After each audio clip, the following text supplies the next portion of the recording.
7월 15일 정치부회 시작합니다. 이틀 연속 코로나 신규 확진자가 1,600명대입니다.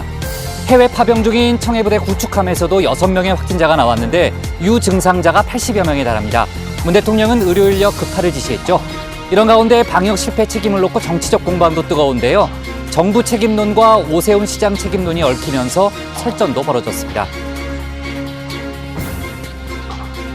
최재형 전 감사원장이 오늘 국민의힘에 입당했습니다. 감사원장을 그만둔 지 17일 만에 그야말로 속전속결이죠. 반면 윤석열 전 검찰총장은 국민의힘과 거리를 두는 행보를 이어갔는데요. 오늘은 반기문 전 유엔 사무총장을 찾았습니다. 최재형, 윤석열 두 사람의 초반 행보가 확실히 갈리고 있는 건데 지지율 등 여러 지표에서 윤 전 총장이 위기를 맞고 있다는 분석이 나옵니다. 민주당 대선 주자인 이재명 지사와 이낙연 전 대표의 공방이 갈수록 뜨거워지고 있습니다. 정치권에선 내검 남내, 그러니까 내가 하면 검증, 남이 하면 네거티브란 말까지 나오는데요. 이낙연계의 좌장격인 서른 의원은 형수 욕설 논란은 여성들에게 치명타라고 오늘 주장했습니다. 사이다로 돌아가겠다는 이 지사도 맞대응을 펼치고 있는데 문 대통령이 위로해준 일화를 전하면서 친문 끌어안기에 나섰습니다. 자, 오늘 준비한 소식 많습니다. 들어가서 본격적으로 정치부회의 문을 열겠습니다.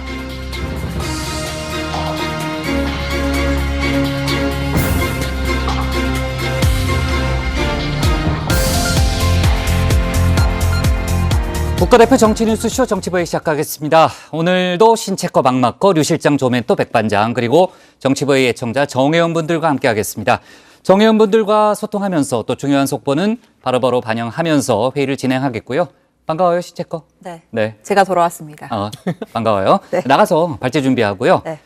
류 실장, 제가 조금 전에 그 정부 책임론과 서울시장 책임론이 얽히면서 책임론 공방이 정치권에서 뜨겁다 이런 얘기를 했잖아요.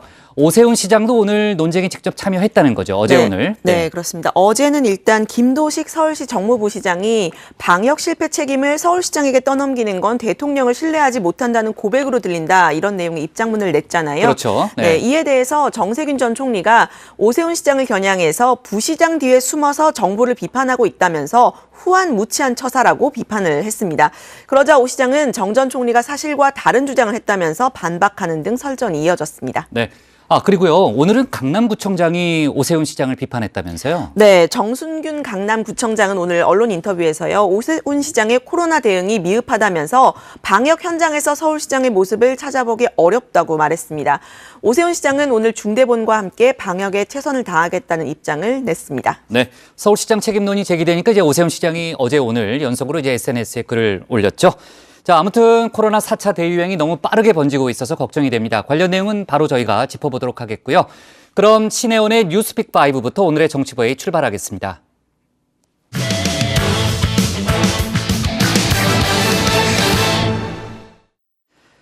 코로나 신규 확진자가 연 이틀 1,600명대가 나왔습니다. 수도권이 심각하지만 비수도권의 비율도 점점 늘고 있죠. 그만큼 전국적으로 번지고 있다는 그런 얘기고요. 4단계 효과가 나오는 다음 주가 최대 고비가 될 거란 전망이 나오고 있습니다. 그리고 오늘 정치 뉴스로는요. 최재형 전 감사원장이 국민의힘에 전격적으로 입당했다는 소식이 있는데 관련 내용들을 뉴스픽5에서 짚어보겠습니다. 정치부의 시작을 알리는 뉴스픽 5. 제가 어제 하루 자리를 비웠었죠. 신체커 없는 다정 외 팥없는 찐빵 같을 줄 알았건만 꼭 그렇지도 않았더군요. 신혜원 뉴스체커가 개인 사정으로 오늘 회의에 참여하지 못하게 됐습니다. 대신 이 모습으로 회의에 함께하게 됐고요. 신체커는 그럼 내일 나와요. 좀 쉬고. 네. 자, 지금 본방 사수를 하고 있고 내일 일찍 출근해서 열심히 일하겠다는 신혜원 뉴스체커에 이제 카톡도 들어왔는데. 네, 어제 일당백 백반장이 고생을 좀 해줬죠. 픽5 오늘도 알차게 준비했습니다. 시작해 보겠습니다. 자, 오늘의 픽은요. 짧고 굵게 될까? 그리고 속전속결 입당과 전력대란 하는 금리 동결과 계속 오르네입니다. 자, 다정에는 뉴스픽은 코로나로 시작하는 게 국룰이죠. 신규 확진자 수는 역대 두 번째 1,600명대를 기록했습니다. 이 전날보다 15명이 줄었지만 9일 연속 네 자릿수에 누적 확진자도 17만 3,500명을 넘어섰습니다. 대단히 송구한 마음 금할 수 없습니다. 중소상공인들과 자영업자들을 생각하면 무척 마음이 무겁고 가슴이 아픕니다. 짧고 굵게 끝내도록 전력을 다하겠습니다. 자, 지난 월요일부터 수도권에선 짧고 굵게를 목표로 초강력 거리두기 4단계가 적용됐습니다. 효과를 보려면 적어도 일주일은 기다려야 하고 그래도 잡히지 않으면 마지막 카드 전국 4단계를 꺼내야 할 수도 있습니다. 자, 오늘도 전국 현황부터 볼 텐데요. 이 1,600명 중에서 국내 지역 발생이 1,555명, 이 중에서 수도권이 1,098명으로 70.6%를 차지합니다. 비수도권도요, 경남이 86명, 부산이 63명, 대전이 59명 등등 총 457명이나 됩니다. 비수도권에서 400명 선을 넘은 건 작년 2, 3월 대구 신천 지발 1차 유행 이후 처음입니다. 비율도 30% 턱밑까지 올랐고요. 세종과 전라, 경북을 제외하곤 오늘부터 전체 2단계에 돌입했습니다. 자, 이미 추세는 방역 당국의 예상을 뛰어넘고 있습니다. 어쩌면 이번 주에도 사상 첫 2,000명대 확진자가 나올 수 있다는 어두운 전망도 있습니다. 자영업 또 소상공인들은 피가 마르다 못해 숨이 넘어가기 직전이라고 호소합니다. 국가에서 영업을 하지 말라고 그러면 문을 안 열었고요. 10시까지 하라는 시간 제한도 받았고요. 치료비도 다 얘네들이 책임져야 된다. 그런 내용의 서격서까지 쓰고도 장사를 했습니다. 지금 자영업자 때문에 환자가 급증한 건 아니지 않습니까? 마지막 산소호흡기까지 떼어내는 그러한 방역수칙입니다. 이 순간 불법 집회에 해당될 수 있습니다. 아니 이게 왜 이렇게 불법 집회가 올라가세요? 여기 사람이 있어 뭐가 있어?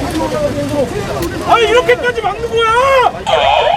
이렇게 해놓고 장사를 하라는 거는 집합금지보다 더한 처사입니다, 이거는. 그래서 저희서 살기 위해 나왔습니다. 죽을까봐. 네, 어젯밤 자영업자들의 차량 집회였습니다. 이런 가운데 서울 강남구청이 프로야구 NC 다이노스 선수들을 고발하고 또 경찰에 수사를 의뢰했습니다. 전말은 이러하죠. 지난 5일 밤 NC 소속 박성민, 이명기, 권희동, 박민우 4선수가 서울의 한 호텔방에서 여성 2명과 술자리를 가졌습니다.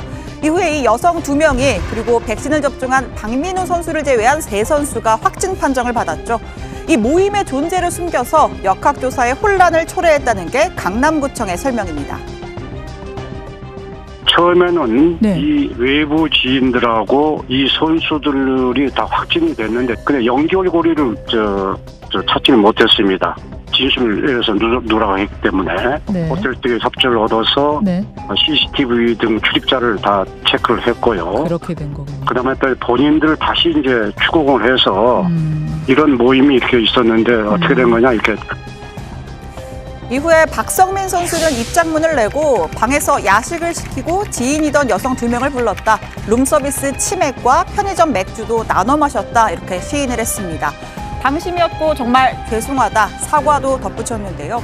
자, 온라인에선 이 글을 배달앱 리뷰와 합성한 뒤에 이게 사과문이냐 아니면 박성민 세트의 리뷰 글이냐 하고 질타하는 목소리가 컸습니다.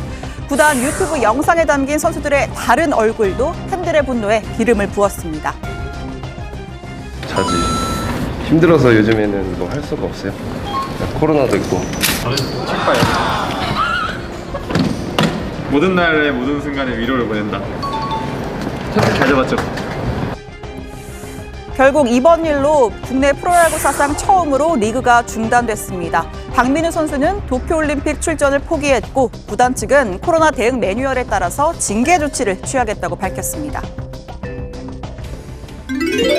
사전에 충분한 안내가 이루어지지 못해 국민 여러분들께 불편을 드린 점 깊이 사과드립니다. 55세에서 59세 연령층에 대한 사전 예약은 오늘 저녁 8시부터 재개하여 7월 24일까지 실시하도록 하겠습니다. 자, 이번엔 백신 이야기입니다. 어제 정은경 청장 갑작스런 예약 중단 사태에 사과하며 저녁 8시부터 예약을 재개하겠다 발표했습니다. 제 주위에도 이번에는 효도에 성공하련다 이렇게 8시에 맞춰서 컴퓨터를 켠 사람들이 적지 않았습니다. 처음도 아니고 또 문제가 되겠어? 하면서 말이죠. 자, 그런데 이게 웬걸 접속자가 폭주하면서 사이트가 한때 먹통이 되는 사태가 또 벌어졌습니다. 접속이 돼도 대기시간 100시간 문구에 좌절해야 했습니다. 자라보고 놀란 가슴 소뚜껑 보고 놀란다고 하죠. 1차 때 물량 부족으로 예약이 중단되자 이번만큼은 성공해야지 하면서 사람들이 한꺼번에 몰린 탓입니다. 오늘 낮 12시 기준 50대 후반 접종 대상자 중에 71.3%, 253만 명이 예약을 마쳤습니다. 자, 접종 일정도 도미노처럼 밀리고 있는데요. 50대 초반 접종은 다음 달 9일부터 해서 16일부터로 40대 이하는 아예 9월에나 가능할 전망입니다. 이 백신 계약 때 K방역의 성과라면서 대대적으로 홍보를 했던 정부는 정작 언제 얼만큼 들어올지에 대해선 어쨌든 들어온다며 말을 아끼고 있습니다. 반복되는 예약 대란 또 접종 연기 사태에 결국 피해를 보는 건 국민입니다. 처음에는 늦어도 7월 정도 중하순까지는 맞는 걸로 알고 있었는데 또 2차까지 완료하려고 그러면 9월 중순 뭐 이렇게 되는 거죠. 친구들 사이에서는 백신 그냥 자포자기하는 애들이 더 많은 것 같아요. 계속 밀리니까 그냥 못 맞아 이런 식으로 얘기해요. 자, 두 번째 픽으로 가볼까요? 두 번째 픽은 속전속결 입당입니다. 네, 최재형 전 감사원장이 국민의힘에 전격 입당했습니다. 감사원장 측에서 사퇴한 지 17일 만이죠.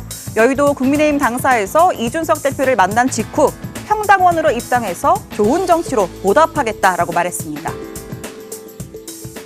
제가 정치를 시작하겠다고 마음먹은 이상 정치권 밖에서 비판적인 시각으로 바라보는 것보다는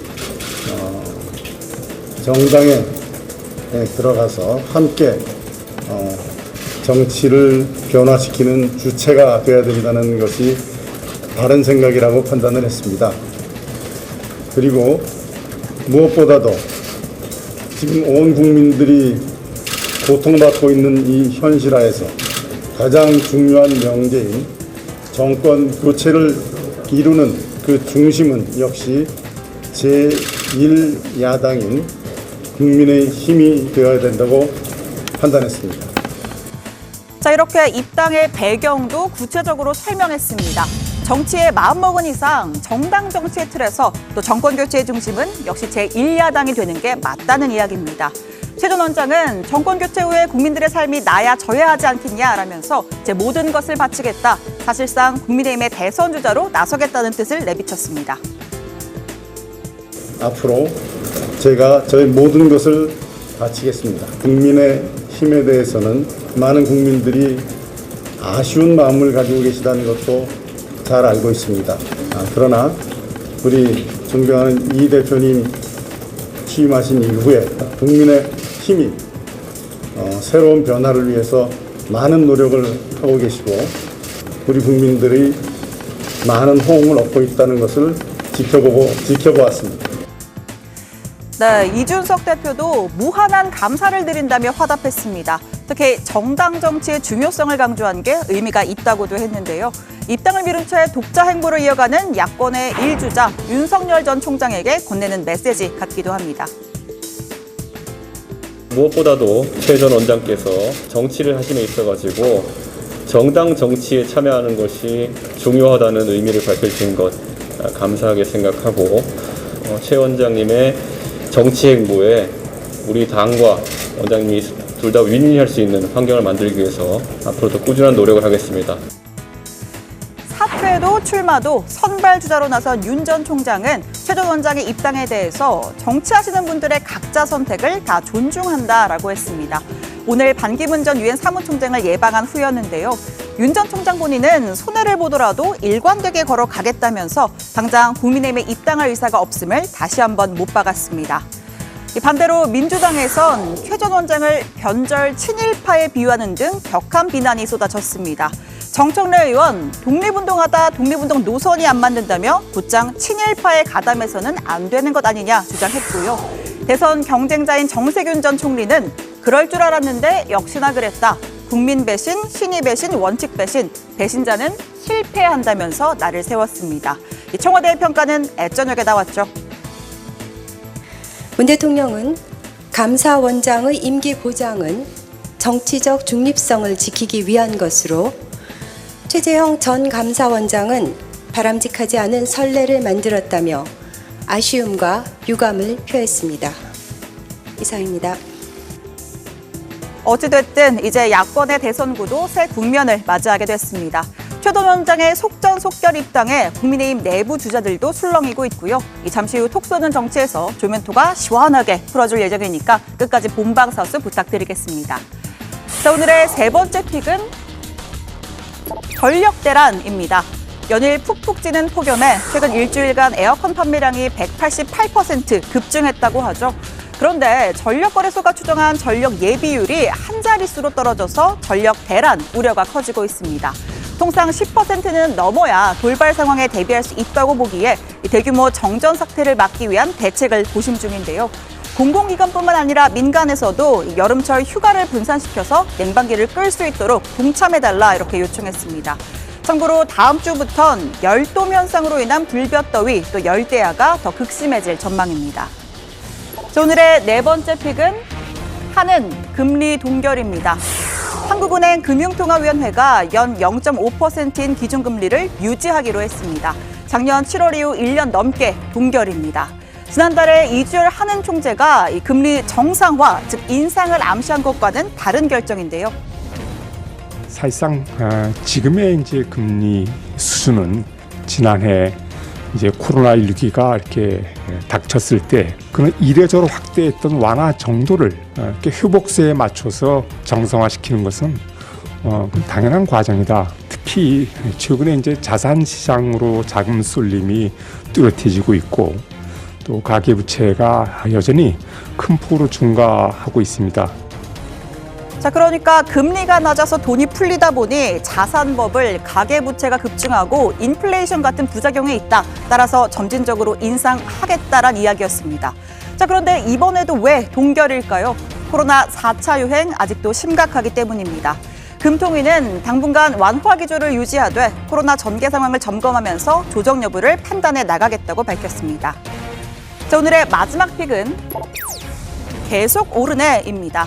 지난주인가요? 노영우 국토부 장관이 한 인터뷰에서 집값이 비정상적으로 고평가돼 있다. 조만간 조정이 올 것이다. 이런 이야기를 했죠.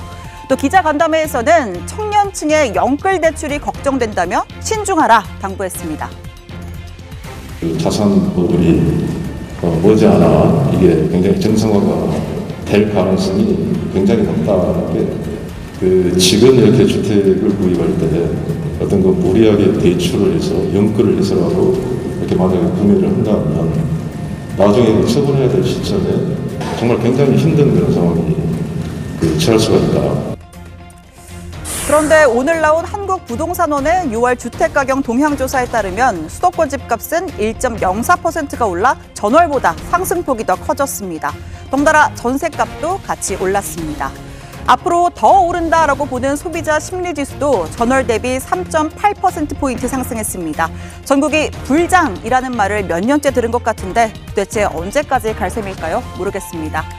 자, 여러분은 어떤 뉴스를 오늘의 원픽으로 꼽으셨나요? 들어가서 같이 더 이야기해보겠습니다. 지금까지 신혜원의 뉴스픽 5였습니다. 오늘도 이틀 연속 1,600명대 코로나 신규 확진자가 나왔고요. 델타 변이 감염자 비중도 일주일 사이에 2배로 늘었죠. 지금 이제 수도권에 적용 중인 4단계 효과가 빨라야 다음 주 나타날 것이다라는 그런 방역당국의 전망이 있는데 어제도 저희가 얘기했지만은 확진자 2,000명 시대가 생각보다 빨리 올 수 있다. 이런 전망이 나오고 있죠. 네, 그렇습니다. 정부가 이달 말에 하루 1,400명, 또 8월 초에는 2,100명을 넘어설 것이라고 예측을 했는데 아직 7월 중순인 어제 오늘 벌써 1,600명대를 기록하고 있는 겁니다. 전망을 벌써 한 2주 앞당긴 건데요. 거기다가 지금 4차 대유행이 지금 전국화되는 양상이 보이고 있습니다. 네. 초반에는 수도권에 집중된 확진자가 문제였다면 지금은 비수도권의 비중이 30% 가까이 오른 상황입니다. 30%는 많이 올랐네요. 지금 이제 세종, 전라, 경북 등 일부 지역을 제외하고는 오늘부터 전부 2단계로 지금 이제 격상이 됐잖아요. 일각에서는 지금 이제 유 실장도 얘기했지만 풍선 효과라는 게 있잖아요. 그러니까 풍선 효과를 고려해서 지방에 대해서 선제적으로 3단계 격상을 해야 되는 거 아니냐 이런 지적이 있더라고요. 조멘토. 네, 방역당국은 지역별 확진자 차이가 커서 거리두기 상향 조치를 일률적으로 적용할 수는 없는 상황이다. 이런 입장입니다. 지역별 특성들을 무시하고 전국적으로 일률적인 규제를 적용하면 감염 방지 효과보다 생업에 대한 사회, 경제적 피해가 불필요하게 커질 수 있다는 건데요. 다만 지자체가 자체적으로 3단계로 격상하는 경우는 좀 있습니다. 이틀 연속 확진자가 30명이 넘게 나온 김해시가 내일부터 3단계에 들어가고요. 피서철을 앞둔 강원도 강릉시도 3단계 격상을 추진 중입니다. 네. 어제 이제 50대 후반에 대한 모더나 백신 사전 예약이 재개됐잖아요. 그러니까 어제 저녁 8시, 오후 8시부터 재개가 됐는데 또다시 이제 사이트가 먹통이 되지 않았습니까? 지금은 어때요, 상황이? 일단 1차 예약 그리고 어제 2차 예약까지 포함해서 총 대상자 355만 명 중에서 253만 3천여 명이 예약을 완료를 했습니다. 예약률은 71.3% 수준인데요. 1차 때만 183만, 어제 2차 때 70만 명이 예약을 마친 겁니다. 방역당국은 사전 예약 시스템 예약에 불편이 없도록 시스템을 지속적으로 보완을 하고 대상자를 일자별로 최대한 분산을 해서 예약을 받을 수 있도록 할 계획이라고 설명을 했는데요. 개통 직후를 피해 접속하면 보다 원활한 예약이 가능하다라고 설명했습니다. 조금 전에 얘기했지만 어제 예약 재개 시간이 오후 8시였잖아요. 근데 이제 조금 전에 나온 속보를 보면은 시작 전에 접속 가능한 루트가 따로 있었다. 이런 내용이잖아요. 지금 좀 논란이 되고 있는 논란이 좀 상황인데요. 커지는 분위기인 것 같더라고요. 어제 네. 저녁 무렵이었습니다. 일부 온라인 커뮤니티에 8시가 아니라 오후 7시 반부터 예약이 가능하다라면서 이제 보시는 것처럼 특정 링크 주소를 게재한 글이 올라왔습니다. 실제로 해당 링크를 클릭해서 들어가면 질병청 홈페이지에 예약하기 1단계 예약 정보 입력 페이지로 곧장 연결이 됐습니다. 아, 그래요? 네. 접속 대기가 없이요? 네, 원래 이렇게 대기 화면이 먼저 뜨고 맞아요. 넘어가는데 그런 대기 절차 없이 바로 접종자 이름과 주민번호, 또 의료기관, 예약 일시 이런 정보 입력이 가능했고요. 8시 시스템이 풀리기 전에 이렇게 정상적인 예약이 가능했던 것으로 전해집니다. 좀 비유를 하자면요. 이 대문격인 시스템 메인 페이지는 닫아두고 이렇게 예약 페이지에 직결이 되는 뒷문을 통해서 예약이 가능했다라는 거고요. 시민들은 황당하고 또 허탈하다는 반응입니다. 네. 자, 아프리카 아덴만 해역에 파병된 청해 부대에서 오늘 집단 감염이 발생한 사실이 확인됐죠? 네, 그렇습니다. 해군 청해 부대 34 문무대왕함에서요. 승조원 6명이 코로나에 확진이 되면서 군 당국이 비상 조치에 착수를 했습니다. 합참에 따르면 지난 2일에 처음으로 감기 증상자 1명이 발생을 했고요. 이후에 유사 증세가 다수 나타났다고 하는데 이후에 지난 10일에 장병 다수가 감기 증세를 호소했다고 합니다. 13일에는 이제 인접 국가의 협조 아래 6명의 PCR 검사를 했는데 양성 판정이 나온 겁니다. 현재 청해 부대에는 확진자들을 함정 내 분리된 시설에 격리를 했고요. 유증상자 80여 명도 함정 내 별도 시설에 동일 집단 격리 조치를 한 상황입니다. 네, 지금 이제 증상이 있는 사람이 80명이 넘기 때문에 추가로 확진자가 나올 가능성을 배제할 수는 없잖아요. 관련 속보 좀 저희가 챙겨보고요. 조멘토, 그러면은 최초의 유증상자가 나왔을 때 왜 그때 검사를 안 했을까요? 예, 검사를 하긴 했는데요. 아, 정확도가 높은 PCR 검사가 아닌 간이 검사를 시행한 게 문제가 됐습니다. 또 함정이 국내 백신 접종이 시작되기 전인 지난 2월 8일 출항한 탓에 승조원 모두 백신을 맞지 않은 상태였는데요. 함정에는 밀폐된 공간이 많고 환기 시설이 모두 연결돼 있어서 집단 감염 가능성이 우려되는 상황입니다. 네, 큰일이네요. 박마커, 문 대통령이 오늘 특별 지시를 내렸죠? 네, 오늘 문재인 대통령은 오전에 열린 참모회의에서 공중급유 수송기를 급발해서 방역 인력과 의료 인력, 방역 치료 장비를 최대한 신속하게 현저히 투입하라 이렇게 지시를 했는데요. 또 합참은 현지 외교 공관 해당 국가와 협조해서 의무 군수 지원에 대해 만전을 기하고 있다면서 확진자 신속 치료와 국내 복귀를 위한 수송 대책을 강구하고 있다라고 밝혔습니다. 알겠습니다. 신채거. 그래서 오늘의 원픽은 뭡니까? 네, 원픽 전에요. 저희가 소통하는 정치부 회의잖아요. 그렇죠, 네, 그렇죠. 정회원 타나토노스님께서 유튜브에 댓글로 네. 그 우회 경로 링크 아직도 안 막혔냐 이렇게 질문을 주셨는데 네. 지금은 막혀 있습니다. 지금 막혀 있어요? 네, 정상 네. 루트로만 접속을 하실 수가 있습니다. 네, 아무튼 이제 논란이 상당히 큰 상황이기 때문에 네. 방역 당국에서 계속해서 왜 그런 일이 발생했는지 점검을 확실하게 해야 되겠네요. 네, 시스템 보완도 하겠다고 했고요. 오늘 네. 원픽은 이렇게 정리하도록 하겠습니다. 연이은 1,600명대, 50대 후반 71.3% 예약 완료입니다.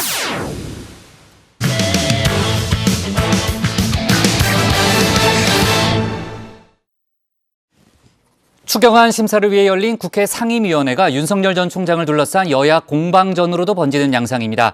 교육위는 윤 전 총장의 부인 김건희 씨의 논문 의혹을 두고 설전을 벌였는데요. 행안위에서는 윤 전 총장의 전 대변인이었죠. 이동훈 전 조선일보 논설위원이 제기했던 공작서를 두고 여야가 맞붙었습니다. 박주루 마커의 주우민에서 짚어봅니다. 수학자들은 수학이란 안경을 끼고 세상을 본다고 하죠. 존 내쉬라는 수학자는 비둘기의 움직임조차 수식으로 표현하려고 했다고 하는데요. 어느 한 분야에 관심이 생기기 시작하면 주변의 사물이나 현상도 해당 분야와 결부지어 생각하는 경향이 나타나는 것 같습니다. 저도 어느덧 정치부에 몸담은 지 8개월 차인데요. 어제 문득 이 프랑스 국기를 보다가 국회 상임위 같다는 생각이 들었습니다. 이 무슨 몹쓸 직업병인가 싶은데요. 프랑스의 삼색기는 사실 자유, 평등, 박애를 뜻하죠. 그런데 전 순간적으로 파랑은 민주당, 빨강은 국민의힘으로 보이더라고요. 그리고 가운데 흰색에서 2명의 인물이 쏙 쳐올랐습니다. 윤석열 전 총장의 부인인 김건희 씨와 그리고 전 대변인이었던 이동훈 전 조선일보 논설위원입니다. 이 둘을 가운데에 두고 여야가 어제 상임위에서 열띤 공방을 벌였는데요. 먼저 김건희 씨를 둘러싼 여야 교육위원들의 공방부터 줌 인해 보겠습니다. 네, 장관님. 80년대 학교 다니셨죠, 대학? 네. 네. 그때 유행했던 말이 이런 말이 있습니다. 박사 위에 육사, 육사 위에 여사. 혹시 기억하십니까? 잘 기억이 안 나는데요. 안 납니까? 네. 예. 박사 위에 육사, 육사 위에 여사. 뭐 어떤 뜻인지는 아시겠죠? 네. 요즘 유행하는 것을 여기에 빗대서 한번 퀴즈를 내보겠습니다. 석사 위에 뭐가 있죠? 박사가 있겠죠. 네. 박사 위에는 뭐가 있습니까? 네, 모르시는군요. 네. 정답을 말씀드리겠습니다. 복사가 있습니다. 복사요? 네. 어제 국회 교육위원회 전체 회의가 열렸었죠. 추가 경정 예산안 심사를 위해서였는데요. 하지만 정작 교육위의 테이블을 덮은 건 멤버 유지였습니다. 김건희 씨가 쓴 논문 얘기인데요. 흡사 윤석열 청문회라도 열린 것 같은 분위기였습니다. 여당 의원들은 김건희 씨 부실 논문 의혹을 교육부 차원에서 살펴봐야 한다 이렇게 목소리를 높였는데요. 멤버 유지라는 말 들어보셨어요? 네, 언론을 통해서 봤습니다. YUJI. 이게 유지란 뜻입니까? 뭐 본문은 차치하더라도 논문 제목에 멤버 유지 이렇게 돼 있는데요. YUJI. 이거는 구글 번역기를 돌렸을 때 번역기가 잘못 판독하거나 인식하지 못했을 때 그냥 한글로 나오는 거예요. 그게 석사학위 논문에 통과됐어요. 회의 토픽감이죠. 김 씨가 쓴 석사 논문의 영어 제목을 문제 삼은 겁니다. 유지, 뜻만 봤을 때는 리텐션으로 번역한 게 맞을 것 같은데요. 한글의 음가 그대로 이렇게 유지, 멤버 유지라고 번역을 했죠. 여당 측은 이렇게 제목부터 오역인 논문으로 어떻게 학위를 취득할 수 있었는지 의문을 제기했습니다. 이 논문이 얼마나 이제 부실한지, 그다음에 표절과 관련돼서 묻지 못할 뭐 유지 논문이라는 별칭까지 얻게 됐는데 아마 교육부 장관님도 좀 알고 계시죠? 우리 대학의 학위 인증 과정 시스템이 얼마나 부실한지 이런 문제가 아주 극명하게 드러났다고 생각합니다. 국민대의 경우에는 지금 이제 학교에서 자체 조사가 진행 중인 것으로 알고 있고요. 이제 조사의 결과와 그 과정에서 필요한 후속적인 조치가 있어야 한다고 판단되면 저희가 뭐 예외 없이 동일한 기준을 가지고 원칙적으로 후속 조치를 취할 것임을 말씀을 드리겠습니다. 특히 김 씨가 학위 논문 심사위원으로 선정된 부분도 살펴봐야 한다고 주장을 했는데요. 이 도둑이란 표현도 등장했습니다. 이렇게 석박사를 받은 분이 학위 논문 심사위원으로 들어갔어요. 그건 알고 계십니까? 예, 학위 논문 심사를 했다고 아까 강민정 의원께서 말씀해 주셨어요. 이거는 도둑이 경찰 심사하는 거하고 비슷한 거예요. 반면 야당 의원들은 윤석열 대리전에 나섰습니다. 김건희 씨를 육탄 방어하는 모습이었는데요. 아직 윤 전 총장은 입당하지도 않았는데 이미 국민의힘 소속인 것처럼 말이죠. 국회의원들 역시도 이 석사, 박사 논문 표절 의혹이 있는 그분들은 스스로 자백하고 자신들이 과연 그렇게 주장할 자격이 있는지에 대해서도 고민해야 되고요. 지금 현직에 있는 장관들 중에 석박사 논문 표절 의혹이 있는 장관들부터 저는 해임시키고 나서 그런 주장을 하는 것이 저는 그 논리적으로 타당하지 않느냐. 참고로 저는 공학 박사 학위가 있으니까 제 논문도 여러분들이 한번 잘 살펴봐 주실 것을 부탁드리겠습니다. 남에게 돌을 던지기 전에 자신부터 돌아보라는 뜻이겠죠. 내로남불해서는 안 된다는 건데요. 결국 국민의힘 의원들이 퇴장하면서 회의는 파행으로 치달았습니다.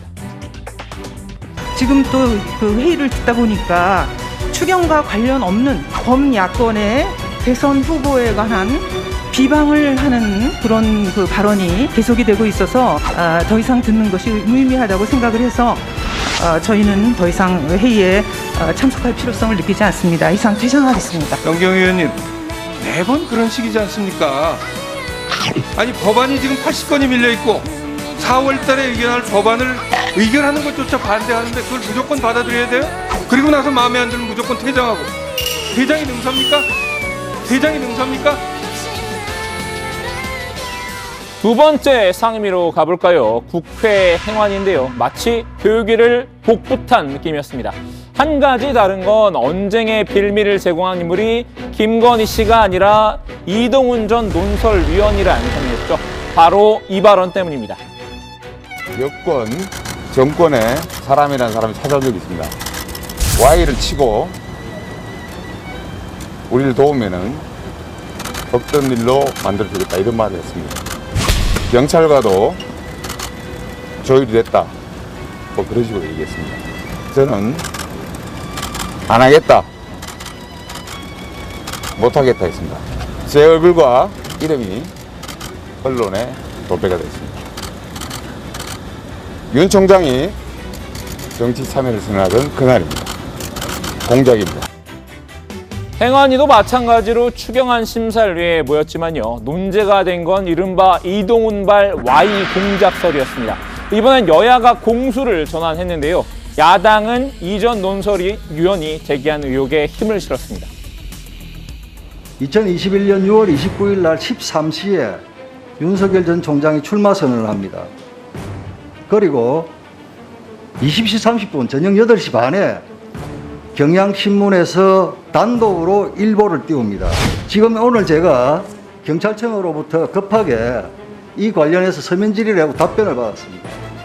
이 답변 내용에도 금품이라는 용어는 있지만 골프채라고 특정을 하지 않습니다. 이것은 피의 사실이 공표되지 않고서는 있을 수 없는 일입니다. 경찰 간부 출신인 서범수 의원도 팔을 걷어붙였습니다. 경찰과 여권이 짬짬이를 한 정황이 보인다고 지적했죠. 경찰청장이 직접 해명해야 할 사안이라고 주장했습니다. 청탁금지법으로 이동훈 대변인이 수사를 받고 있는 걸 어떻게 알았는지. 어제 사실은 서울청 강수대에 10시에 출석을 하는데 어떻게 해서 기자들이 그 전부터 저렇게 장사전을 치가면서 있었느냐. 뭔가 의혹이 있다고요. 이게 결국 경찰이나 여권 쪽 사람들이 서로 공모를 한 게 아니냐 하는 그런 생각을 합니다. 경찰청장이 나와서 이 부분에 대해서는 좀 명확하게 클리어하게 해주셔야 경찰이 국민으로부터 신뢰를 받을 수 있는 거 아니냐. 여당은 이전 논설위원회 공작 주장 자체가 자작극이라고 맞받아쳤는데요. 모두 이동훈의 의도된 뇌피셜이라는 겁니다. 이동훈 씨 주장 보면요, 주장 자체로 모순으로 꽉 차 있어요. 김진동 의원님도 뭐 수사해 보셔서 다 알겠지만, 제가 볼 때는 이거는 그야말로 정말 본인의 주장이 정치 공작입니다. 요즘에 어떤 세상입니까? 경찰 사건을 정부의 여권 인사가 덮을 수 있는 사회입니까? 전혀 그렇지 못하다고 봅니다, 지금. 이전 논설위원이 윤 전 총장의 대변인으로 임명이 된 건 지난달 10일입니다. 그럼 이 전 논설위원이 피의자로 입건된 시기는 언제일까요? 경찰은 대변인 임명 전인 지난 5월 말이라고 밝혔는데요. 여당은 윤 전 총장이 이 사실을 몰랐을 리 없다면서 오히려 책임의 화살을 윤 전 총장에게 돌렸습니다. 그리고 윤석열 후보도 여기서 거짓말을 했다는 정황이 보이는데, 윤석열 후보가 이동훈의 그 피의 사실을 알았냐, 그때 그 기자들이 질문했을 때 제가 알기로는 자기는 몰랐다, 전혀 모른 상에서 일신상의 사유로 이것을 그만둔 걸로 알고 있다 그렇게 얘기를 했거든요. 그런데 이 사건을 보니까 저도 몰랐는데 지금 한참 전에 이미 경찰에서 수사를 하고 있었다는 거 아니에요.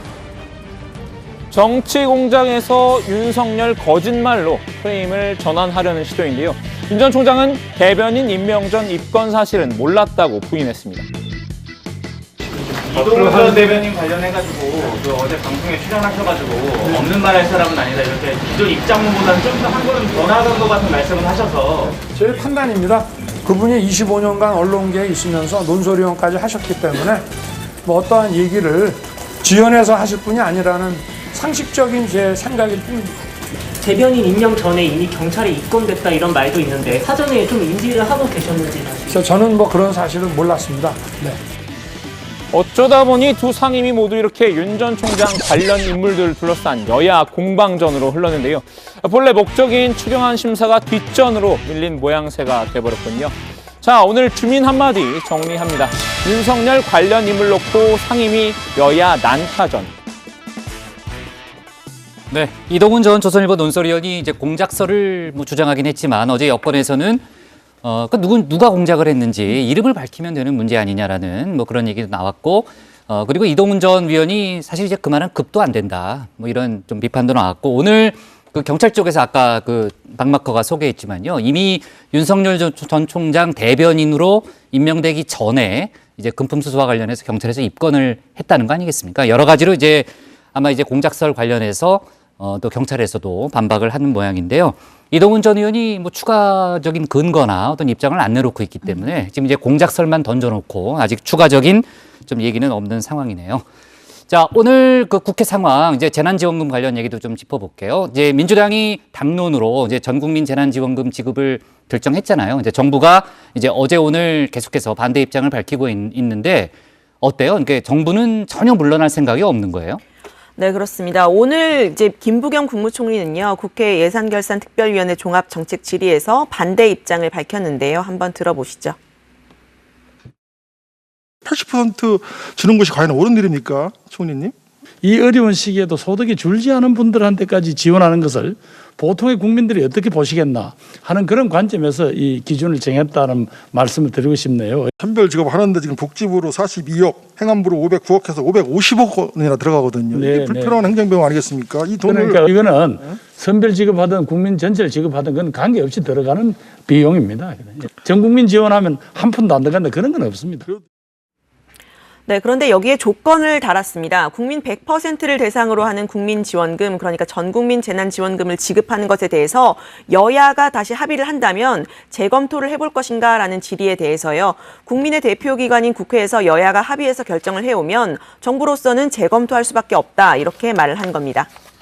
홍남기 경제부총리도 오늘 질의에서 출석해서 신용카드 캐시백 사용처와 관련해 배달앱과 온라인 쇼핑몰도 포함하는 게 좋다고 하면 검토해서 국회와 협의하겠다 이렇게 말했는데요.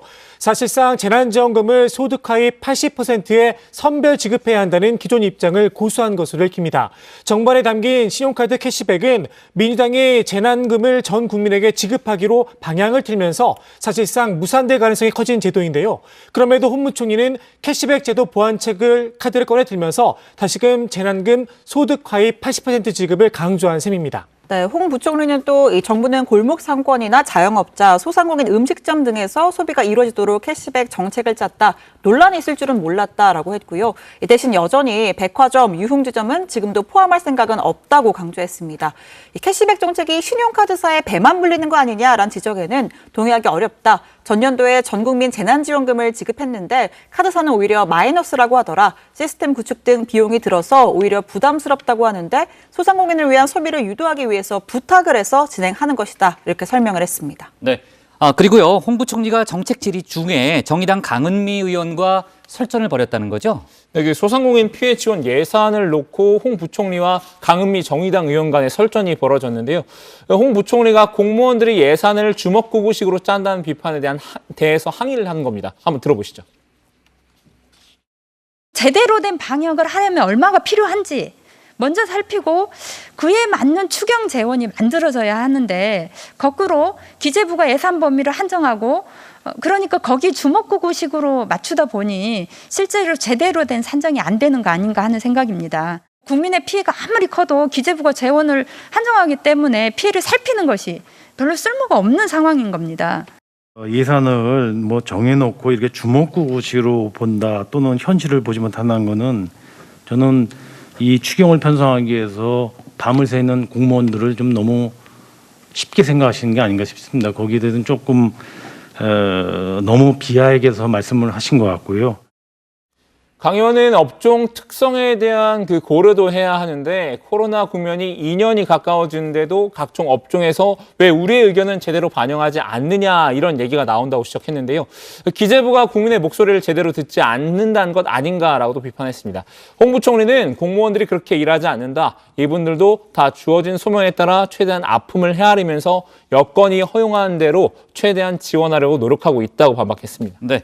이재명 지사가 오늘 홍남기 부총리가 정치를 하고 있다 이렇게 비판을 했는데 그러니까 전 국민 재난지원금을 지급해야 한다는 주장을 다시 한번 강조한 거죠? 그렇습니다. 이재명 지사는요. 전 국민 재난지원금 지급 과감하게 강행 처리해야 한다 이렇게 주장했습니다. 그러면서 민주당이 180석을 앞세워서 날치기라도 해야 한다 이렇게까지 표현을 썼는데요.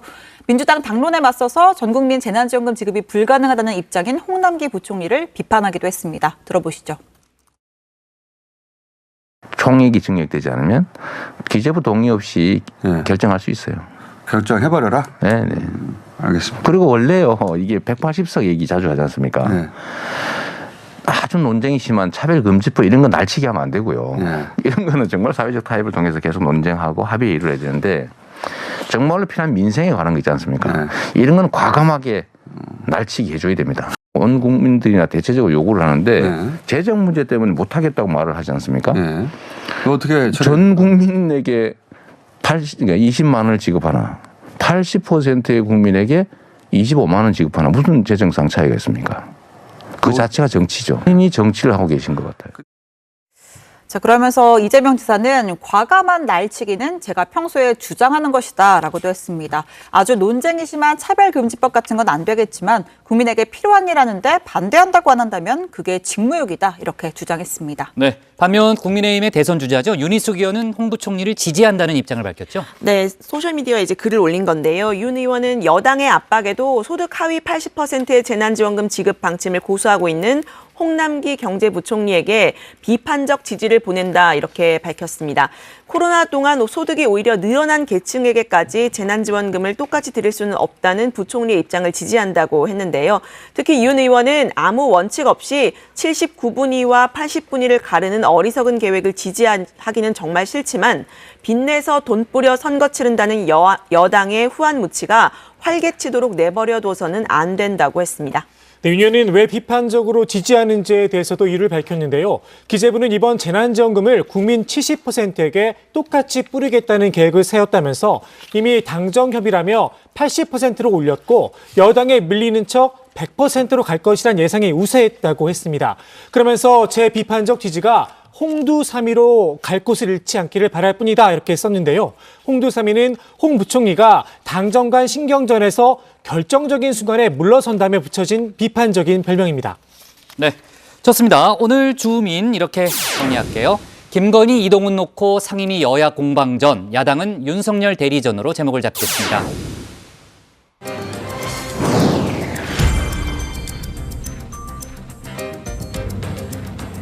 놓쳐선 안 될 뉴스들을 쉽고 빠르게 전해드리는 백다혜의 이 시각 다정회입니다. 지금 시각 5시 17분인데요. 이 시각 다정회 소식들 먼저 키워드로 살펴보겠습니다.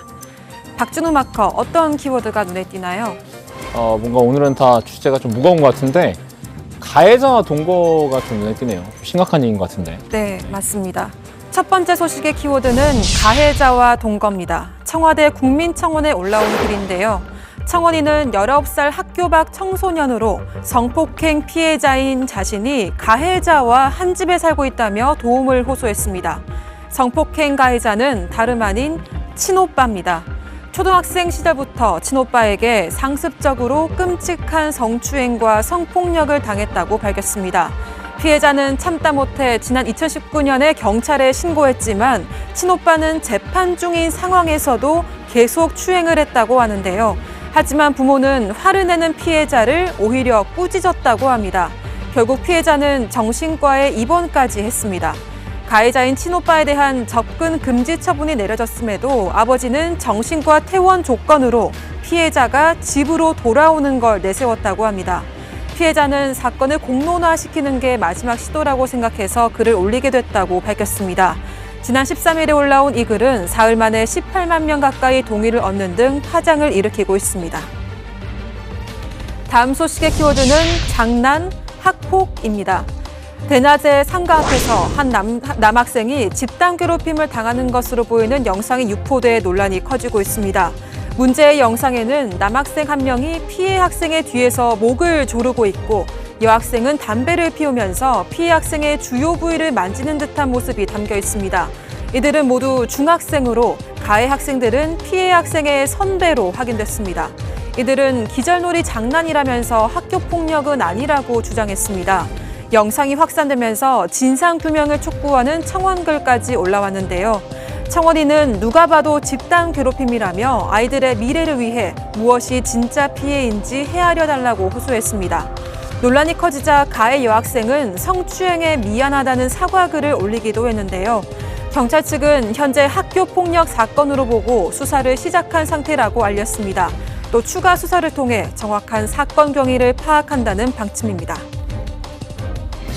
마지막 소식의 키워드는 최장신 신라인입니다. 경북 경주의 신라시대 무덤에서 신장이 180cm에 가까운 남성 인골이 발견됐습니다. 현재까지 확인된 삼국시대 인골 중 최장신인데요. 지금까지 삼국시대 무덤에서 조사된 남성 인골의 평균 신장은 165cm 정도입니다. 이 인골의 경우 출토 당시에는 키가 대략 175cm로 측정됐지만 턱이 가슴 쪽으로 당겨진 상태여서 실제 신장은 더 컸을 것으로 분석됐습니다. 또 디스크 환자처럼 척추가 변형돼 있었는데요. 이에 대해 조사단은 시신을 두는 과정에서 변화가 발생했거나 육체적인 노동을 많이 해서 실제로 디스크 증상이 있었을 가능성도 있다고 분석했습니다. 인골을 수습하고 분석한 국립경주문화재연구소는 한국문화재재단과 함께 인골 연고를 통해 신라인의 생활과 당시 환경을 규명하기로 했습니다. 지금까지 이 시각 다정회 백다혜였습니다. 백반장 속보 잘 챙겨서요. 이따 다시 한번 좀 나와주기 바랍니다. 다음은 류정아 실장의 국회 상황실로 가겠습니다.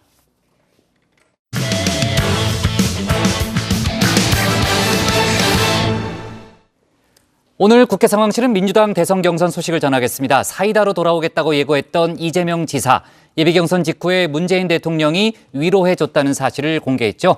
친문 지지층 구애에 본격적으로 나선 걸로 보이는데 관련 내용을 국회 상황실에서 짚어봅니다. 네, 사람 습관이 잘 안 변하죠. 어제 제가 뉴스룸을 보다가 그 말을 실감했습니다. 국민의힘 김재원 최고위원과 민주당 김남국 의원의 설전을 전하던 중인데요. 알맹이는 없고 남은 건 막말에 가까운 표현들 뿐인데 그러지 말고 두 분 소모적인 설전은 접어두시고 토론 한번 제대로 붙어보는 건 어떨까요? 설전은 그만 저희 정치부 저희 뉴스룸에 앞서 매일 진행되는 JTBC 썰전 라이브의 문은 항상 열려 있습니다. 네, 4년간 다정회에 몸담았던 최종혁 전 반장 습관처럼 뉴스룸 대신에 정치부 회의라고 말하려고 하더라고요. 어제도 저한테 신체커는 어디 갔냐, 류 실장 옷 색깔은 왜 그러냐 이러면서 시시콜콜 모니터링을 하던데 이 다정회에는 제가 뼈를 묻을 테니까 최 전 반장은 뉴스룸 백브리핑에 집중해 주시기 바랍니다. 아무튼 이 예전 습관대로요. 국밥 대신에 사이다로 돌아오겠다 이렇게 선언한 사람이 있죠. 바로 이재명 경기지사인데요. 본인은 손발이 묶인 권투를 하고 있는데 상대방은 룰을 벗어나서 발로 찬다면서 저는 참지 않겠다고 했죠. 예비 경선 직후에 지지율 상승세를 탄 이낙연 전 대표를 직격했습니다. 옵티머스 때 그분의 굉장히 가까운 측근이 금품수수에 연루됐었고 스스로 목숨을 끊었고 요 부분 말씀하신 거예요? 그분이 그냥 개인적인 무관한 사람이 아니고 예를 들면 전남지사 경선 때 당원 명부 가짜 당원 만들고 그래서 실형을 받은 분이시잖아요. 네. 핵심 측근이시고 사실 그런 부분에 대해서 먼저 소명을 하셔야 될 입장인데 네, 예비 경선에서 이 실책으로 지적이 됐었죠. 이른바 바지 발언인데요. 정세균 전 총리의 질문에 답하는 과정에서 나왔었죠. 당시의 감정을 여과 없이 말했습니다. 저는 나름대로 저는 좀 일생에 한 번 있을까 말까 한 치욕적인 일을 겪으면서 이제 나름 검증을 했다라고 생각했는데 뭐 다른 야당이나 아니면 저희 공격적인 분들이 하시면 이해가 되는데 충분히 아실 만한 분이 그러시다 보니까 제가 잠깐 이렇게 짜증났던 것 같습니다. 네, 이 지사 야권의 경쟁 상대인 윤석열 전 총장을 향해서도 한마디로 이렇게 평가를 했는데요. 여야에 상관없이 톡 쏘는 사이다 대처를 할 생각인 듯합니다. 알맹이가 없는 것 같습니다. 제가 알맹이를 채우신다고 지금 많이 말씀하셨지 않습니까? 열공 중이다, 뭐 특급 과외 중이다, 뭐 이런 얘기들이 많았는데 지금 살짝 보이는 다 보여주고 계시니까요. 네, 이 지사는 대선 주자로 나서면서부터 이 성과로 보여주겠다 이 말을 자주 하죠. 성남시장에서 경기지사, 대선 도전까지 나서게 된 비결이라고 할까요? 이 관료들을 장악했기 때문이라고 하는데요. 경기지사 시절에 성과로 꼽히는 계곡 정리의 방법은 이렇게 설명을 했습니다. 계곡 정비나 이런 것들도 제가 다 가서 때려 부신 줄 알고 있는데 99.7%는 자진 철거했습니다. 버티면 어떻게 되는지를 읍참마속하듯이 가장 강력하게 저항하는 한 곳을 몇 군데, 5군데 골라서 제가 부셨죠, 직접. 제가 가서. 이제 네, 직접 가서 부셨다고 했는데 실제 도지사 시절에 계곡 불법 시설 철거 현장을 방문하기도 했었던 영상들이 많이 있더라고요. 이 본인의 말처럼 분명한 메시지를 던지는 모습이었습니다. 여러 가지로 힘드셨을 텐데 그죠? 오랫동안 해오던 일인데 갑자기 왜 일어나셨죠? 너무 급하게 좀 하다 보니까. 네, 그걸 이제 원칙대로 처리를 안 하면 해결이 안 돼요. 네, 출마 선언 이후에 죄송하다고 고개도 사실은 자주 숙였는데요. 일단 출마 선언 당일에는 과거 형수 욕설에 대해서 죄송하다고 이야기를 했습니다. 오늘은 4년 전 대선 경선 과정에서 앞서가던 당시 문재인 후보를 강하게 공격했던 것에 대해서 많이 반성됐다라고 했는데요. 이 예비 경선에서 다른 후보들의 공격을 받으면서 업보라고 생각했다라고도 했습니다. 이 지사는 과거 문재인 대통령의 아들 문준용 씨의 취업 특혜 의혹을 제기를 하면서 이 친문 세력의 미움을 산 바가 있죠. 이제는 스타일이 비슷한 사람이다 이렇게 말을 했습니다. 난 개인적으로 그 양반 되게 좋아하는데 제가 생각하는 스타일과 비슷해요. 내가 대통령 때문에 맞아요. 대통령에게 내 혜택은 안 받는다. 그러나 피해도 받지 않겠다. 그렇지. 원칙대로 하자. 그래서 당당하게 하는 거예요. 네, 이 지사는 본인을 비문으로 분류하는 건 갈라치기의 결과물이라고 했었죠. 며칠 전에 수도권 단체장 회의 때문에 청와대를 방문을 했는데 대통령이 차 한 잔 주시면서 마음고생 많았네라고 위로해줬다는 사실도 공개를 했습니다. 예비 경선 결과가 발표된 바로 다음 날이었는데요. 노골적으로 문 대통령을 추켜 세우는 모습을 보여주기도 했습니다. 친문 세력에 제대로 구애에 나선 듯합니다. 임기 마지막에 지지율 40% 이건 원래 역사에 없는 일이고 방역과 경제 두 마리 또 그렇죠. 동시에 잡았죠 사실. 중에 친인척이 어쩌고저쩌고 문제 안 되는 첫 번째 대통령이에요. 네, 지금까지는 그렇습니다. 권력적 비리가 없죠. 저는 앞으로도 없습니다. 네, 이 지사의 변화의 발걸음이 빨라진 건 예비 경선 이후에 이낙연 전 대표의 지지율이 치고 올라오기 때문으로 분석이 되죠. 오늘자 리얼미터 여론조사를 보면 지지율이 소폭 떨어진 윤석열 전 총장이 지지율이 소폭 오른 이재명 지사에게 오차범위 내에서 앞서는 모습이죠. 그런데 지난주와 비교를 해보면 이낙연 전 대표의 지지율이 거의 1.9배로 뛴 모습을 보실 수가 있습니다.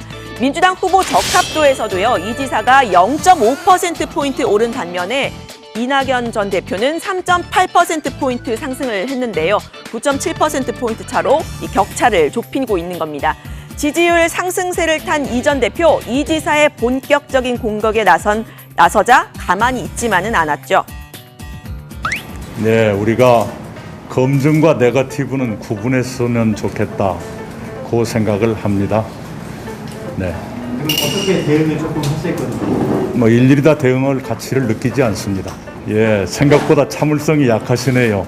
지지율 조금 올라간다고 그걸 못 참고 벌써 그러시는가 싶으네요. 네. 네, 이 지사가 문제 삼은 측근 문제, 이 전 대표의 부실장이 옵티머스 등 수사가 진행되던 도중에 목숨을 끊은 것에 대해서는 이 개인적인 일이다 이렇게 선을 그었는데요. 이 전 대표 캠프의 좌장이죠. 설훈 의원입니다. 그런데 그분이 돌아가셨지 않습니까? 예. 참 저도 개인적으로 잘 아는데 아주 착한 분이에요. 그건 그분 개인이 있었던 일이기 때문에 그분 개인이 그 책임을 지고 자기 스스로 자진했기 때문에 지금 그 문제를 끄집어낸다면 가족들에게 참 아픈 가슴을 또 한 번 후비는 결과가 될 거라 생각해서 안 했으면 좋겠어요. 네, 이낙연 캠프의 수석 대변인이죠. 오영훈 의원도 고인이 된 사람을 문제 제기하는 건 도덕적이지 않다라고 했습니다. 문제 제기가 계속되면 상세히 입장을 밝히겠다고도 했는데요.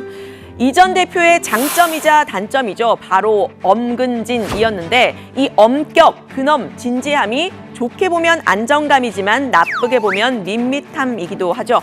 사이다라는 평가를 받았던 총리 시절부터 당대표 시절 대선 후보로 나선 지금까지 이 대표 한결같이 엄근진 태도를 유지하고 있는데요.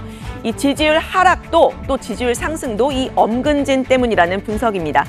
다른 후보들의 불안정성이나 실책이 드러날 때 이 전 대표가 득점을 한다는 건데요. 이 전 대표는 수시로 잽을 날리는 대신에 의혹이 확실한 대목에만 훅을 날리고 있습니다.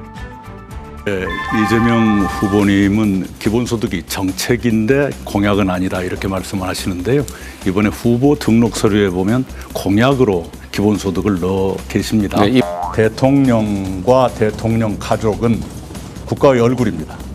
그래서 대통령 가족에게도 사생활은 보호해 드려야 옳지만 그러나 위법 여부에 대해서는 엄중한 검증이 필요하다고 생각합니다.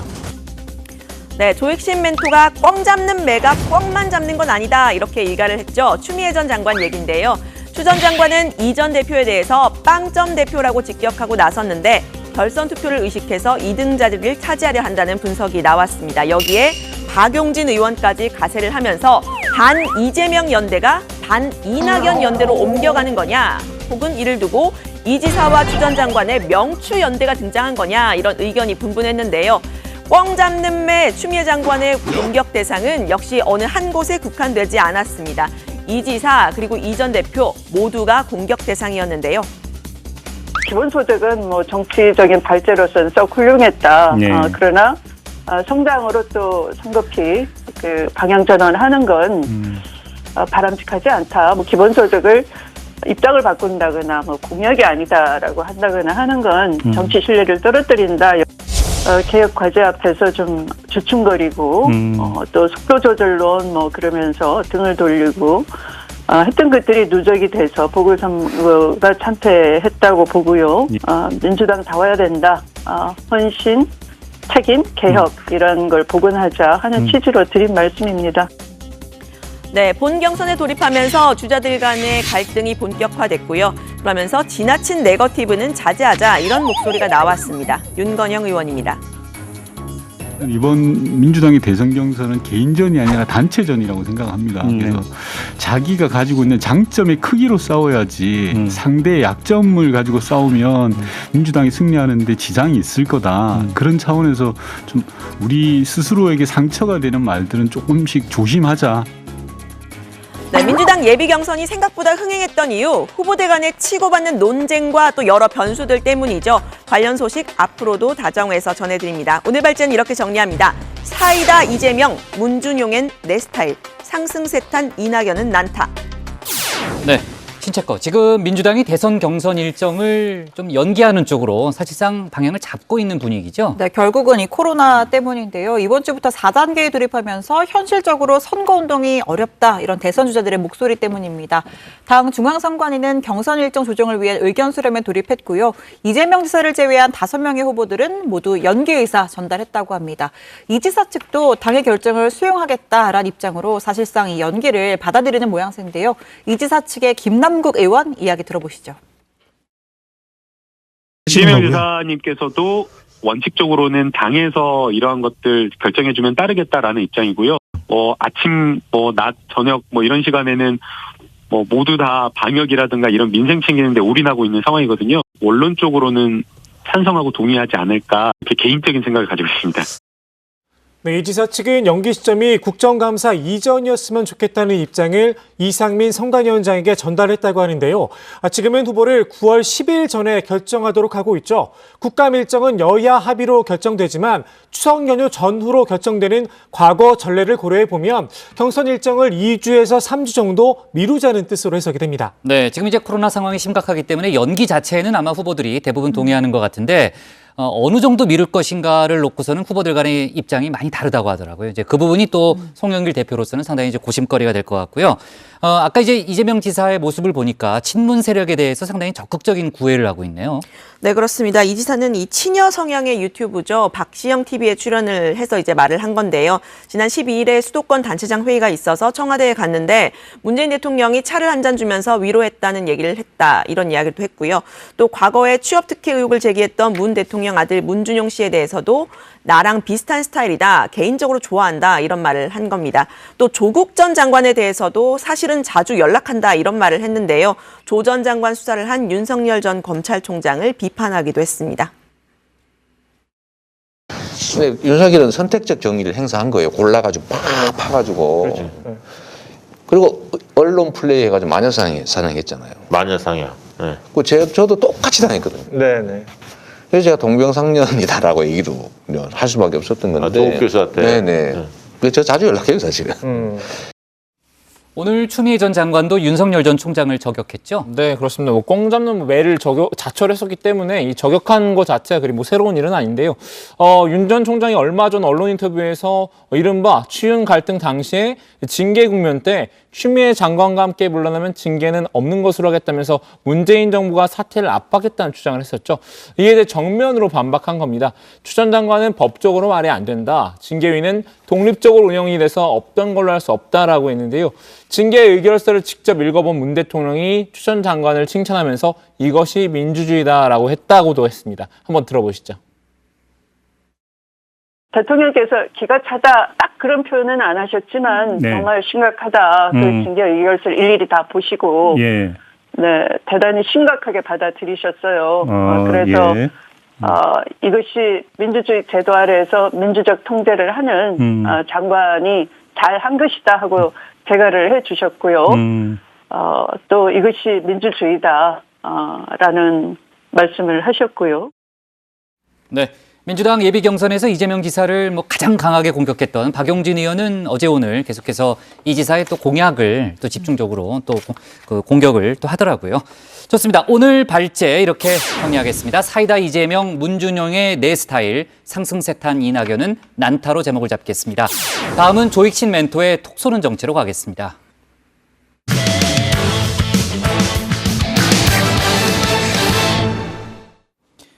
윤석열 전 검찰총장의 지지율이 하락세를 보이고 있는데요. 이른바 윤석열 대세론에 빨간불이 켜졌다는 분석도 나오고 있습니다. 관련 내용을 톡 쏘는 정치에서 짚어봅니다.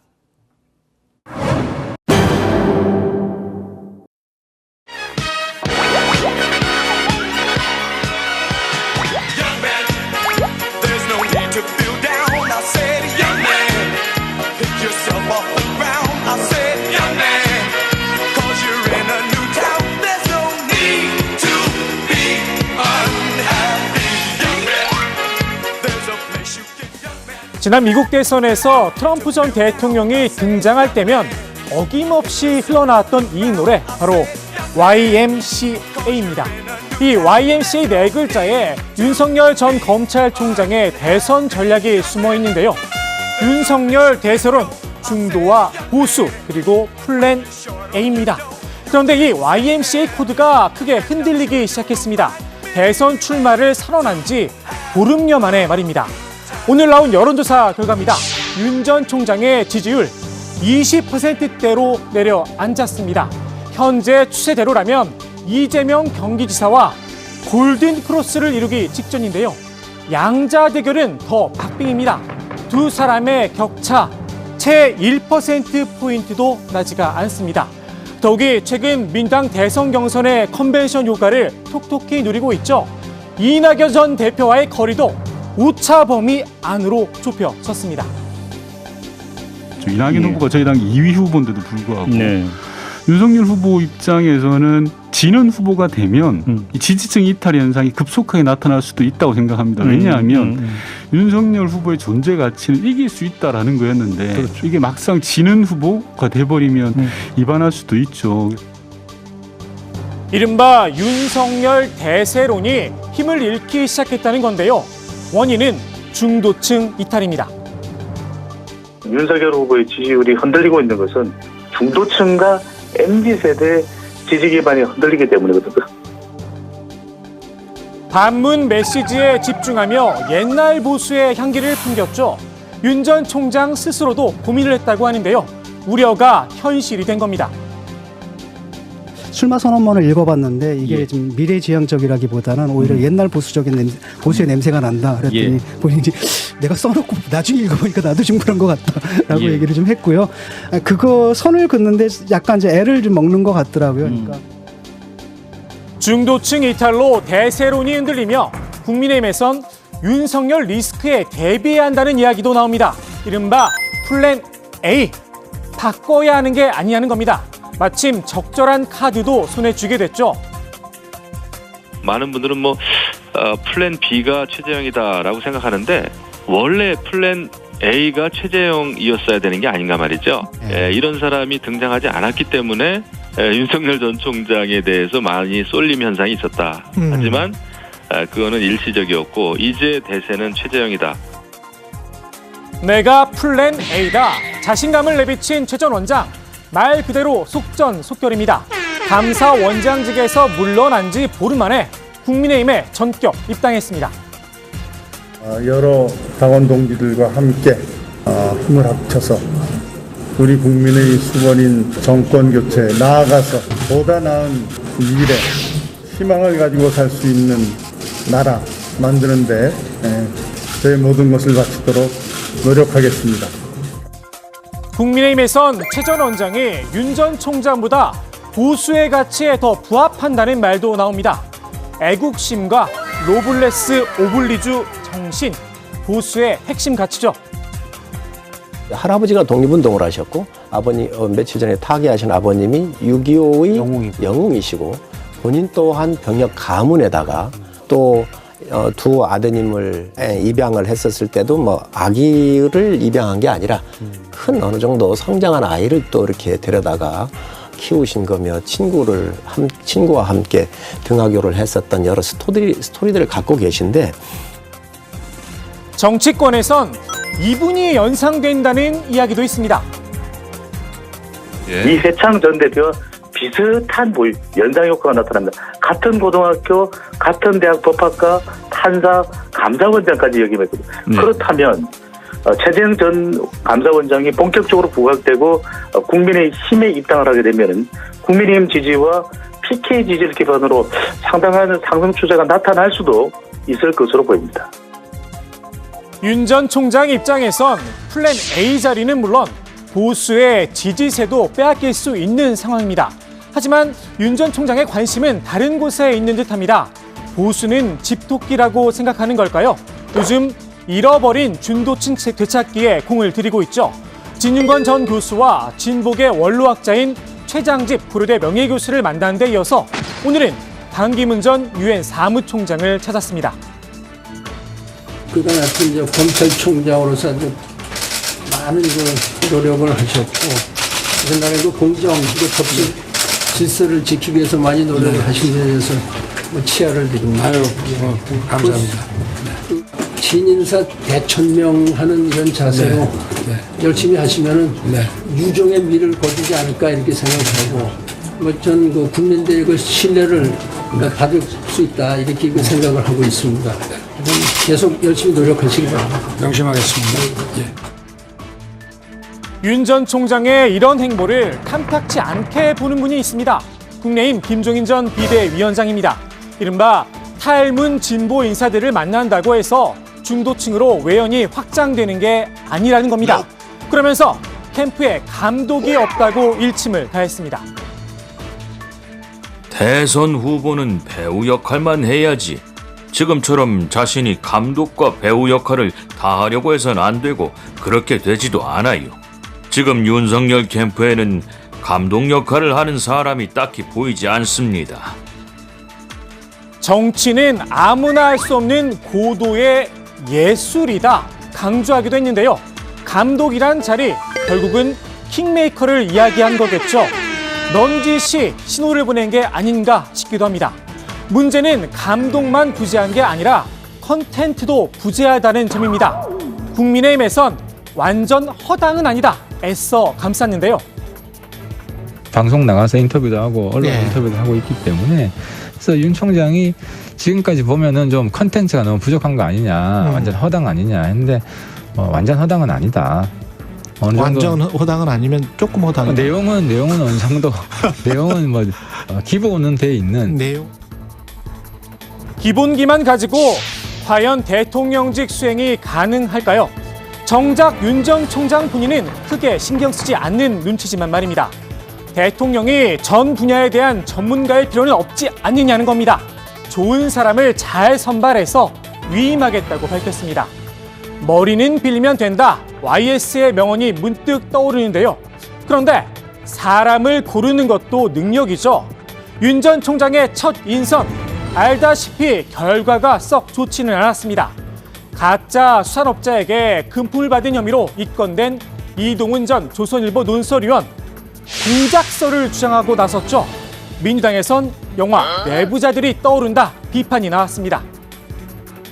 Y를 치고 우리를 도우면은 없던 일로 만들어주겠다 이런 말을 했습니다. 경찰과도 조율이 됐다 뭐 그런 식으로 얘기했습니다. 대선을 앞둔 상황에서 이런 사건이 벌어진 것은 정치 공작과 연관이 있다고 볼 수가 있습니다. 공작입니다. 윤 전 총장은 이전 논설위원에 대한 신뢰를 드러냈는데요. 이동훈 대변인이 그야말로 없는 말 지어내서 할 사람도 아니라고 저는 보고 있고, 저에 대한 이런 공격들이 다양한 방면에서 들어올 것으로 예상은 했습니다만은 이런 수사를 악용해서 이런 일이 있었다는 거에 대해서는 좀 저도 놀라웠습니다. 공작인지 아니면 자작극인지는 좀 더 지켜봐야겠죠. 다만 국민의힘에선 한 발 빼는 모습입니다. 아직까지 사실관계는 많이 확인된 것이 없습니다. 이동훈 전 논설위원이 추가적인 정보를 공개하면 그에 따라 가지고 대응 수위를 조절하겠습니다. 윤 전 총장의 부인과 처가를 둘러싼 검증 문제도 현재 진행형입니다. 이른바 줄리 논란이 있었죠. 윤 전 총장은 아내에게 미안하다는 심정을 밝혔는데요. 정치를 안 했으면 겪지 않았을 일이라면서 말입니다. 다만 장모 사건에 대해선 법 절차를 지켜보겠다며 선을 그었습니다. 요양병원에 관여를 했는지, 그리고 그 당시에 무슨 사건이 있었는지 자체도 2019년 그 검찰총장 인사청문회 할 때 이제 처음 알았습니다. 가족이나 특수관계인 어느 누구에게도 다 똑같이 적용이 돼야 되는 것이고, 또 제가 총장으로 있을 때 또 기소가 된 사안이니까 저희도 그 절차를 좀 지켜보겠습니다. 윤 전 총장, 정치는 처음이어서일까요? 길을 잃고 헤매고 있다는 느낌도 드는데요. 대선 레이스 아직 8개월의 시간이 남아 있습니다. 윤 전 총장이 자신의 길을 찾을 수 있을까요? 오늘의 톡 쏘는 정치, 이 노래로 정리합니다.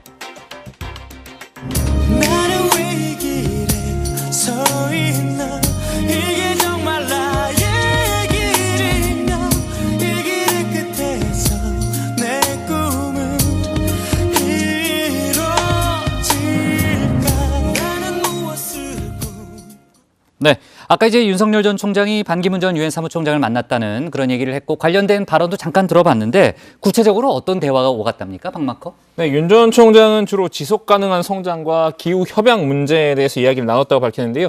반 전 총장의 전문 분야죠. 외교에 관한 조언들도 했다고 합니다. 윤 전 총장은 한미 간의 확고한 안보 동맹을 기초로 해서 한반도의 안정과 평화를 유지해야 한다는 말씀을 주셨다, 이렇게 밝혔는데, 또 대북 문제는 일관성 있는 원칙과 예측 가능성을 가지고 남북 관계를 추진해야 한다. 이런 조언을 했다고 합니다. 네, 왜 반기문 전 총장을 만났느냐 여러 가지 정치적 해석이 나오고 있죠.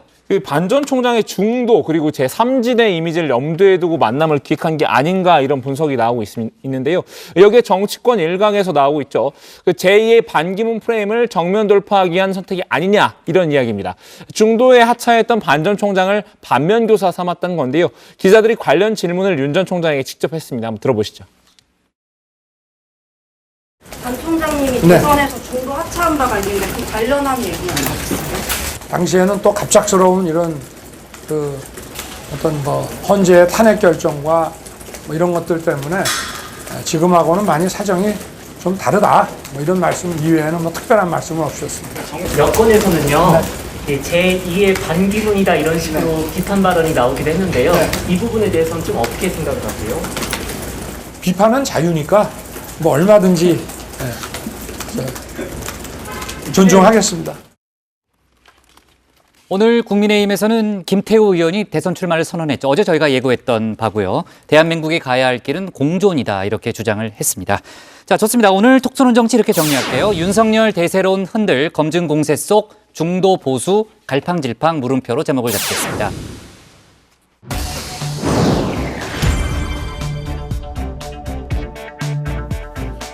이 시각 다정회의 백다혜입니다. 현재 시각 5시 49분인데요. 어떤 소식이 들어와 있는지 살펴보겠습니다. 서울시 교육청이 공무원 임용시험 합격자 발표를 번복하는 일이 발생했습니다.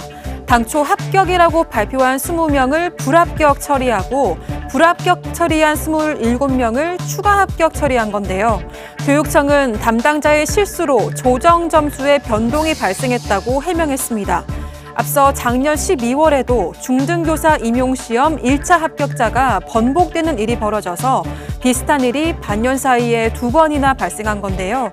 이 때문에 교육계에서는 임용시험의 신뢰가 추락하면 국민의 불신이 가중된다며 철저한 조사를 통해 책임자를 엄중히 조치해야 한다고 강조했습니다. 다음 소식입니다. 신에게는 아직 5천만 국민들의 응원과 지지가 남아있사옵니다. 도쿄올림픽 선수촌에 걸린 현수막의 글귀입니다. 대한체육회 관계자들이 한국선수단 거주동에 태극기와 함께 이순신 장군의 명언을 연상하게 하는 현수막을 내걸었는데요. 다들 아시다시피 이순신 장군은 열악한 환경 속에서도 외적을 물리쳐 조선을 구했죠. 최근 일본이 독도를 일본 땅으로 왜곡하는 등 도쿄올림픽을 정치적으로 이용하는 상황 속에서 나온 응원 문구라서 더 눈길을 끌고 있습니다. 우리 선수들 멀리서나마 뜨거운 응원을 보낼 우리 국민들의 지지에 힘입어서 좋은 성적을 낼 수 있기를 바라겠습니다. 네, 이어서 잠시 후 썰전 라이브에서는 최재형 전 감사원장이 오늘 국민의힘에 입당을 했죠. 반면 윤석열 전 총장의 입당은 기약이 없는 모습인데요. 대선 판도에 어떤 영향을 미칠지 여야 의원들의 입장을 들어볼 예정입니다. 또 김재원 국민의힘 최고위원의 인터뷰도 준비돼 있으니까요. 많은 시청 부탁드리겠습니다. 지금까지 이 시각 다정회 백다혜였습니다. 네, 오늘 정치별은 여기까지 하겠습니다. 저희는 내일 오후 4시 반에 다시 찾아뵙겠습니다. 네, 내일도 준비 잘해와요.